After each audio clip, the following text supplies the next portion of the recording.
From the National Newsroom of the Canadian Press, I'm John Kennedy. Ottawa's interim parliamentary budget officer is suggesting the federal government should turn scrutiny of one of its key fiscal anchors over to an independent body. Jason Jakes told the House of Commons Finance Committee he is fearful of changes to the federal government's fiscal anchors in the recent budget. He suggests the changes were made quickly and without proper parliamentary debate. A spokesman for Finance Minister François-Philippe Champagne says the government isn't looking at the kind of oversight that Jakes is suggesting. Prime Minister Mark Carney's claim that Canada does not have a, quote, feminist foreign policy has spilled into the political arena, drawing praise and criticism. House of Commons Finance Committee Chair and Liberal MP Karina Gould called Carney's words a departure from the previous government, but insists the policy itself is still feminist, despite the Prime Minister saying otherwise. As Canadians, we expect that we're going to stand up for gender equality around the world and here in Canada.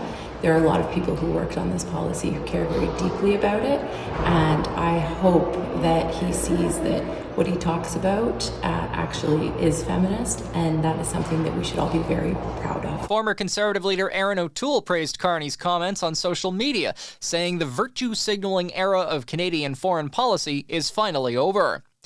A group of migrant rights organizations say they tried to get on the witness list for the committee's study of Canada's Border Security Bill C-12, but were denied. A part of the legislation includes refugee applicants being blocked from applying for asylum to the Immigration and Refugee Board if they've been in Canada for over a year. Karen Koch, a spokesperson for the Migrant Rights Network, argues this kind of measure would not stand up to a court challenge. Dozens of groups, many of whom have cross-country reach and represent hundreds of thousands of people, applied to speak before the committee to this bill and were denied.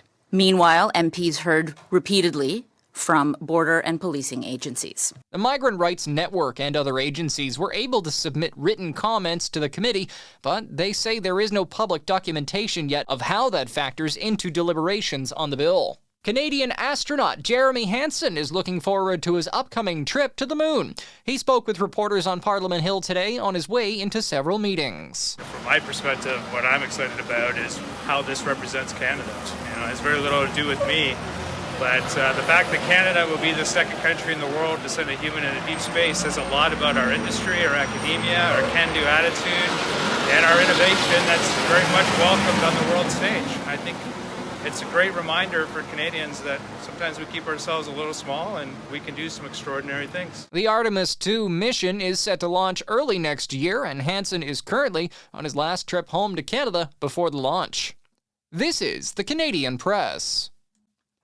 In sports, the Ottawa Senators head to Los Angeles to face the Kings as a part of tonight's NHL action. The Senators are third in the Atlantic Division and are the only Canadian team currently in a playoff position. They're looking for a California sweep after winning games in Anaheim and San Jose last week. Calgary Flames defenseman Rasmus Andersson has been named the NHL's first star of the week. Andersson had a league-leading 9 points in 4 games as the Flames put together their first 3-game win streak of the season. Columbus defenseman Zach Werenski and San Jose forward Macklin Celebrini are also the week's other stars. Brad Gouju improved to 3-0 at the 2025 Montana's Canadian Curling Trials with a 5-3 win over John Epping in today's open draw in Halifax. Gouju led Canada to Olympic gold in 2006 and bronze in 2022 and is hoping for one last shot to represent the country at a Winter Games in his final competitive season. From the Canadian Press, I'm John Kennedy. Thanks for listening. Don't forget to follow and subscribe.